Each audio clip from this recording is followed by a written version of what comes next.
G'day everyone, it's SDS SuperCoach, providing SuperCoach content for you. I'm here to present the Round 10 review for AFL SuperCoach 2025.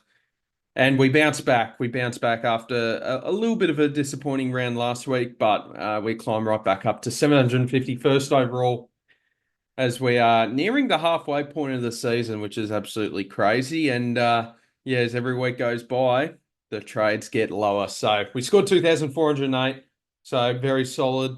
I feel like the team value is looking pretty good at this stage. Another 13 league wins, and we've got that's meant to say 18 trades, I believe, but I've been playing around the side and there's 18 trades left. But yeah, considering the carnage that we've just witnessed, probably going to be using two. So hard to complain about how I'm going this season. It's been unbelievable. So really do appreciate all the support on Twitter, on TikTok, on YouTube. I've been very poor on replying to comments. So yeah, so I do apologize about that. I've got to get back into that. So leave a comment down below.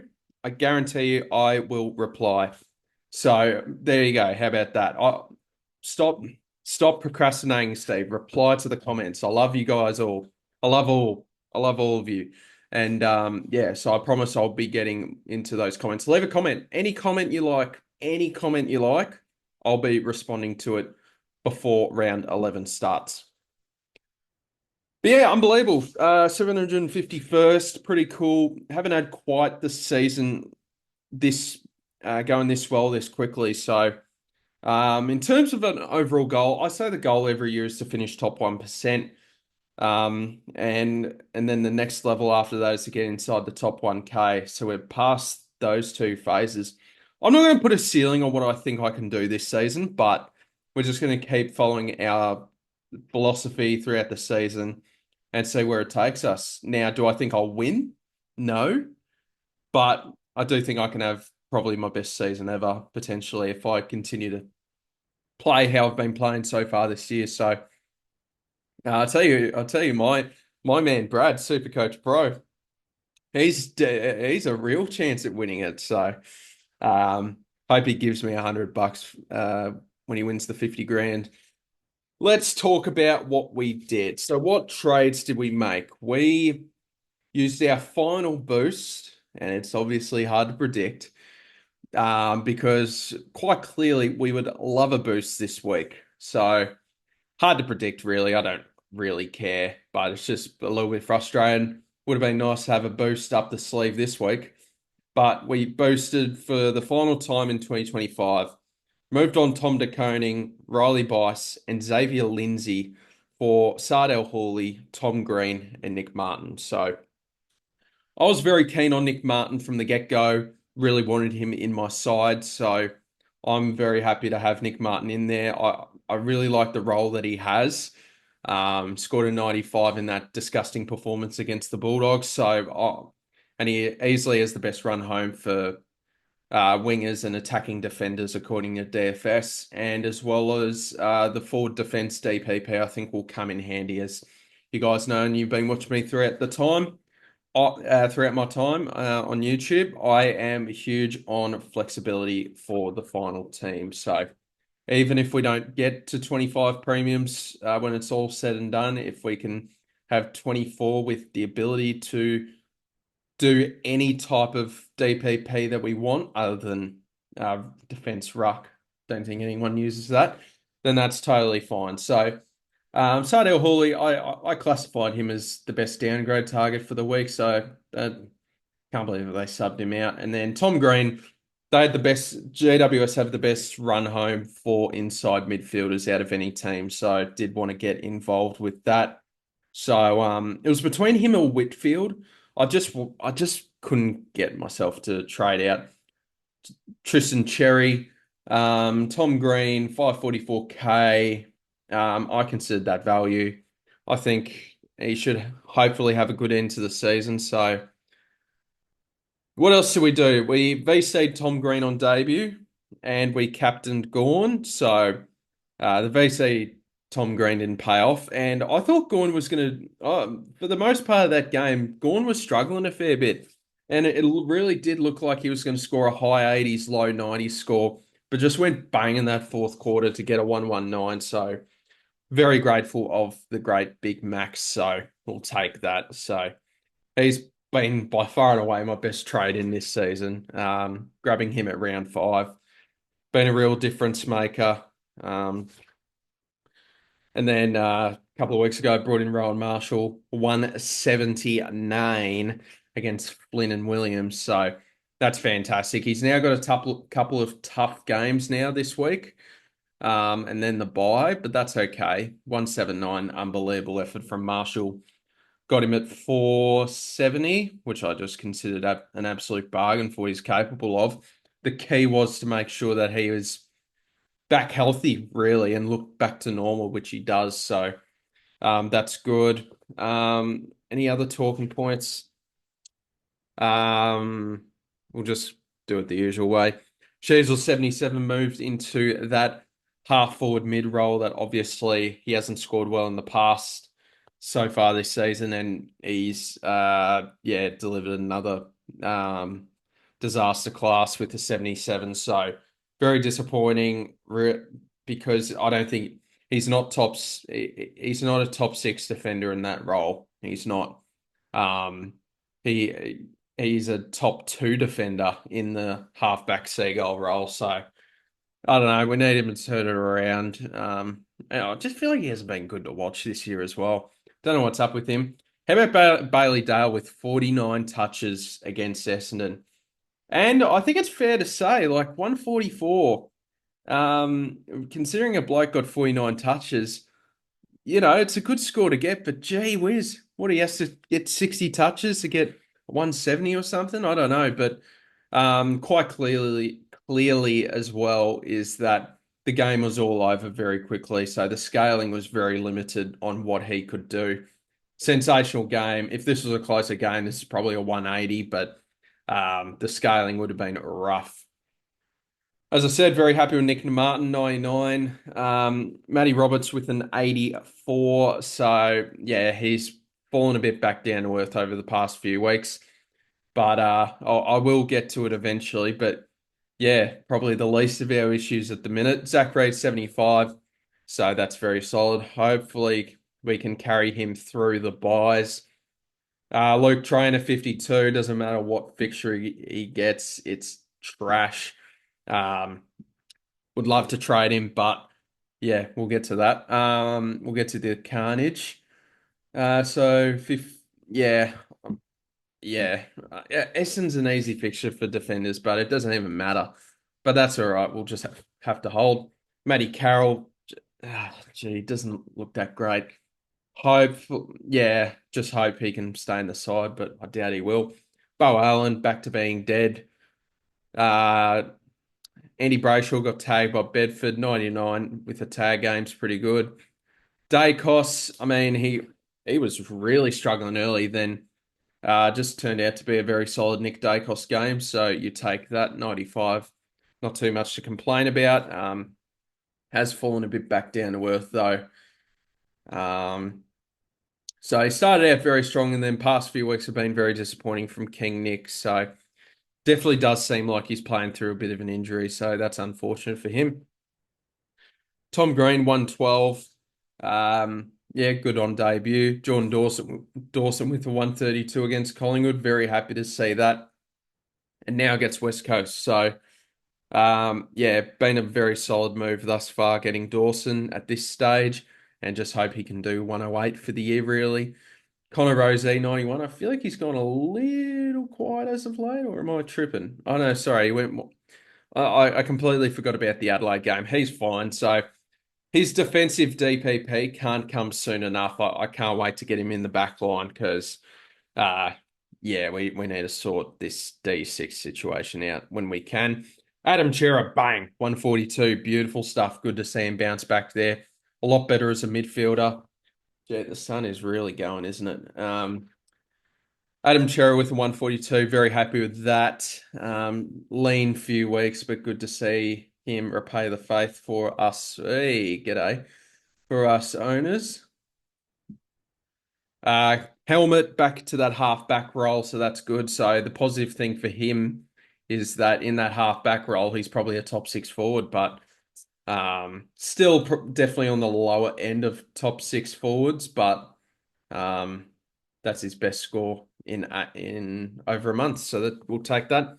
Levi Ashcroft was really struggling in the first half, delivered a very solid, respectable 68 for a rookie. With now a break even of 86, if you don't have much of the carnage, I have no complaints with people moving him on. The pencil, Henry Hustwaite, is really dead. Like, it's not even funny. He is dead as it gets. Tommy Gross with a 42 as sub again. West Coast mini McQualter doing my head in. At least with a couple of those 40 scores, the break even goes back down to 13, but does it even matter? I think the key at this point is the green tick during the bye rounds, hopefully. Sardell Hawley got subbed off. I didn't. Essendon were disgraceful, but I just didn't think he was that bad, right? Anyway, um, yeah, we just hope that they keep playing him, but yeah, the job security is awful. Big Maxi 119. We'll absolutely take that. Marshall did great.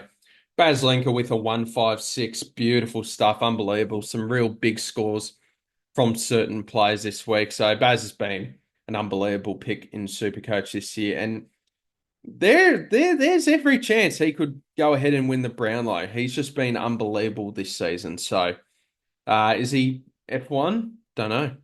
Christian Petrarca, solid with the 94. He's not going to be unbelievable, but he's just a solid option each week. So it's very funny. He was mediocre until everyone brought him in. And he's been going well ever since everyone got him in. Rankin with the 90, just what you get from Rankin. 90 to 130, really. Chad Warner, 126. He's proved to be a solid trade-in thus far with with a 93 and a 126. So the CBA's up. We love it. We'll get to those last. Ryan Marriage, 85. A little bit back down to earth, but he's been an unbelievable pick. So very happy with how he's going, and just ride this till the buys, really. If we want to keep him. If we don't want to keep him. Caden Cleary, 58. Yeah, not ideal, but not horrendous either. So I think a lot of us are just begging for a spike so we can get it. I don't know. If we can get to 300K, that'd be amazing, but not doubt. We're not going to be banking on that. Connor Stone with a DNP as well. So Joe Fonte's taking his spot, and I don't really care if he's dead or not. He has forward defender status to help with Nick Martin. So let's talk about trades this week. Oh yeah, Jack McRae and Jason Horne-Francis. Jason Horne-Francis did his hammy in the first quarter, and he has been ruled out for 4 weeks. Jack McRae has suffered a punctured lung. And Mitch Cleary confirmed this Arvo that he'll miss 2 of the next 3 weeks. So we're going to have to also think what we can do with McRae there, and then also Horne-Francis. So this would have been a great week to have a boost. Yeah, dang. This would have been beautiful to have a boost. So, and then you've got Finn Callahan as well, who's ruled out for 3 to 4 weeks. My overall thoughts are that if it works for your team, it's very team dependent. I think they're all trades. I think they are all trades. I don't know why I don't know why Mitch Cleary said McRae will miss two to three, considering Saints have got 2 games and then the bye, so it doesn't. And he said unlikely to play before the bye, so yeah, I found that a bit weird. So regarding that, he'll miss round 11, round 12. Saints have the bye in 13, and then he's back 14 against the Dogs. That's probably how I read it.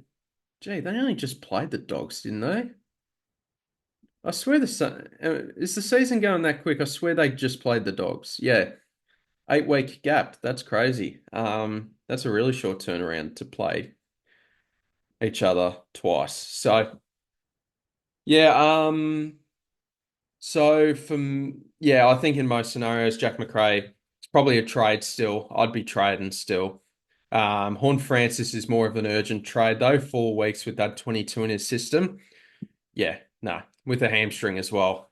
So what I would have loved to have done is traded both. And because of the amount of different forwards I've got in Nick Martin, Caleb Daniel, Brian Marich, even Levi Ashcroft can pin there.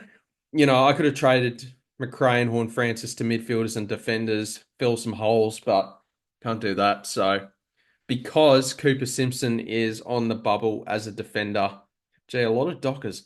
Yeah, because Cooper Simpson is on the bubble, 119K, and probably the one of the last opportunities we can get to get a potential cash cow, and we can try to flick him off at the buy. So I think I need Cooper Simpson, and I think I do need to get him in. So that is the plan. And then in terms of others, I mean, Luke Jackson's interesting if they really do persist without Darcy. So it is really something to think about. So for me, I'm going to be holding Jack McRae, and I'm going to be trading Horn Francis. And look, so this is what I'm thinking early, but I might change my mind because Luke Jackson's tempting me. I need to see team sheets though. They're probably going to go back to Darcy and ruin my plans. But as you guys know, I love flexibility in my team. So if Jackson's number one ruck going forward, I don't know. Like you just have to, right? I don't know if he stays as number one ruck. Worst case scenario, he is my 24th uh premium, and I can just chuck him on the bench and loop him, whatever the case may be. But the only thing why it wouldn't work is because we don't have a ruck forward because of Boyd. So anyway, I'll show you guys what I'm thinking though. Horn Francis, gone. Thank you for your services. You've been very solid, but 4 weeks with a hammy, score of 22, he has to go. Um, yeah, so Huswaite and Horn Francis gone. So the Huswaite I just think is as dead as it gets. I just don't see him playing at all anytime soon. Now I need to remember how I did this. I haven't got set in stone plans for what my premium's going to be, but so I think we're getting Cooper Simpson. I wish he had DPP, but that's all right. Time is at 5:34. Okay. So Cooper Simpson comes in, which gives me 613K to do whatever I like, realistically. Um, so we go hunting for ideally a mid or a defender. If Jackson is named as solo ruck with Darcy healthy, then maybe I just do that. But I think currently what we've landed on is Sinclair. I think it just works better for my round 14 situation and just evens out my buys. I think I'm one of the rare sides that doesn't have a Freo or St Kilda defender. So I think that evens that out a bit as well. So not set in stone with Jack Sinclair, but what I've landed on thus far. So in terms of how we set up the team, from memory, it was a bit of a mess sorting this out. From memory, I think it was a bit of a mess trying to sort out what to do with the team. So Jack McRae is obviously going to go to the bench. Well, actually, he's not technically. I'm going to be using Jack McRae since they play last game of the round. The Saints going to be using him as a loop to loop Simpson and Cleary. So that's pretty easy to do. So loop Simpson and Cleary. And unfortunately, this does suck that I go back to 4 rookies on field, but I do think, I think everyone's in a similar boat. Get Sinclair on, and it looks roughly like this for this week with Cleary and Simpson being looped. If Sardell Hooley isn't named sub on Friday, I'm very tempted to field, and I might try to find a way to field him over looping Cleary and Simpson. I'm not sure. Yeah, well, there's still more stuff to think about there. In terms of vice captain and captain, I so Bailey Smith as well is was left out of full training today. I think he's being managed a bit. Fair enough. I'd be surprised if he didn't play. In terms of what we would do, so Nick Martin VC against Richmond sounds extremely fun and tempting. It's hard to go against Gorn. I know Grundy had the better of him last time. This has been ages since the last matchup. This was opening round last year. Sydney and Melbourne have not played in ages. So I know Grundy got the better of Gorn last time, but Grundy I think's been pretty nice to opposition rucks giving up points at the minute. So I think we'll go with Gorn at this stage. Vice captain, I wish this Adelaide West Coast game was a lot earlier. I would love to have a crack at Jordan Dawson as a VC. That would have been fun. Bergman or Drew is going to Brayshaw, so no. The way Dacos is going with the Niggles, I don't know if anyone from North can keep up with him, so that's tempting. Green, no. Rosie, no. Oh, actually, he's not a bad shout against Freo. Sinclair, no. Dale against Geelong, no. Bailey Smith's a cheeky VC as well. Rankin against the Crows again. I wish this game was earlier. Chad Warner against, well, that doesn't matter.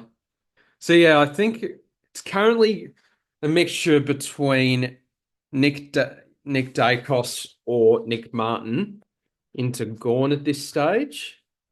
I think. Yeah, I think so. So this is how the squad's looking for next week. Yeah, it sucks to go back down to four rookies on field because of holding McRae, but can't do much about it. I have 16 trades to get three rookies off field realistically, in Ashcroft, Trainer, and Reed. Um, so I think that's how we're going. I was going to say as well, like it feels like a long time since we've had a bit of carnage in Supercoach. So, but unfortunately, we just copped it all in the 1 week. So, yeah, that is it. So we'll talk about leagues as well. Um, so the SDS Super League, SDS regular SDS Super League's going pretty strong with Nicholas still on top of the tree there. Another good week from Connor.